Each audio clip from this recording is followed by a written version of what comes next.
ఈ ఈ పక్కన ఉన్నటువంటి బస్తీ వాసులు అంటే ఆ చెరువు పక్కన బస్తీ వాసులు ఎవరైతే ఉన్నారో వాళ్ళకి ఏది గతంలో పట్టాలు ఇచ్చి ఉండొచ్చు, లేకపోతే వాళ్ళు కట్టుకొని ఉండొచ్చు, వాళ్ళెవరికి కూడా ఇబ్బంది లేదు. వాళ్ళెవరు కూడా వాళ్ళ ఇల్లుల మీదకి హైడ్రా వచ్చి డిమాలిష్ చేస్తుంది అటువంటి ఏమన్నా దుష్ప్రచారం జరుగుతుంది అనే దాంతో వచ్చి వాళ్ళతో ఈ బస్తీ వాళ్ళతో ఈరోజు కూడా మాట్లాడటం జరిగింది.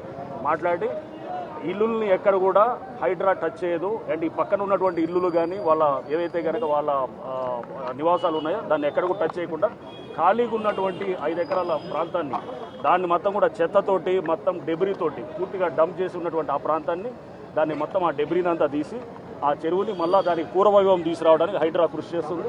దీనికి లీగల్గా కూడా ఉన్నటువంటి అన్ని కూడా అంశాలు మా లీగల్ అడ్వైజర్ ఆధ్వర్యంలో కూడా అట్లానే మేము ఇక్కడ అధికారులందరితో కూడా పలు దఫాలుగా మీటింగ్లు పెట్టడం జరిగింది. దీంట్లో రెవెన్యూ వాళ్ళు, ఇరిగేషన్ వాళ్ళు అండ్ అట్లానే హైడ్రా అధికారులు, లీగల్ టీము అందరూ కూడా దీని మీద దాదాపు 5-6 సందర్భాల్లో మీటింగ్ పెట్టి హనుమంతరావు గారు ప్రత్యేకంగా దీని గురించి వారు 2-3 సార్లు మమ్మల్ని కలవటం జరిగింది, బి హనుమంతరావు గారు.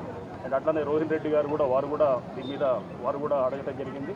సో ఇదంతా కూడా ఇక్కడ సిపిఎం అన్ని పార్టీలు కూడా, ఇక్కడ కాంగ్రెస్ ఇంకా ఇతర పార్టీలు కూడా, అన్ని పార్టీలు కూడా ఇది ఎందుకంటే వ్యక్తులకి మనం కాకుండా ఇది రాజకీయాలకు అతీతంగా ఇది ఈ చెరువును మళ్ళీ పునరుద్ధరించడానికి హైడ్రా ఆధ్వర్యంలో ఈ చర్య మొదలవుతుంది. ఇప్పుడు క్లియర్ చేయడం మొదలెడతాం. ఈ భూషేదాన్ని కూడా త్వరలో ఇక్కడ చెరువు కూడా తయారై ఒక మంచి అంటే ఒక చిన్న గ్రీనరీ అంతా కూడా డెవలప్ చేసినటువంటి విధంగా కూడా మేము ప్లాన్ చేస్తాం.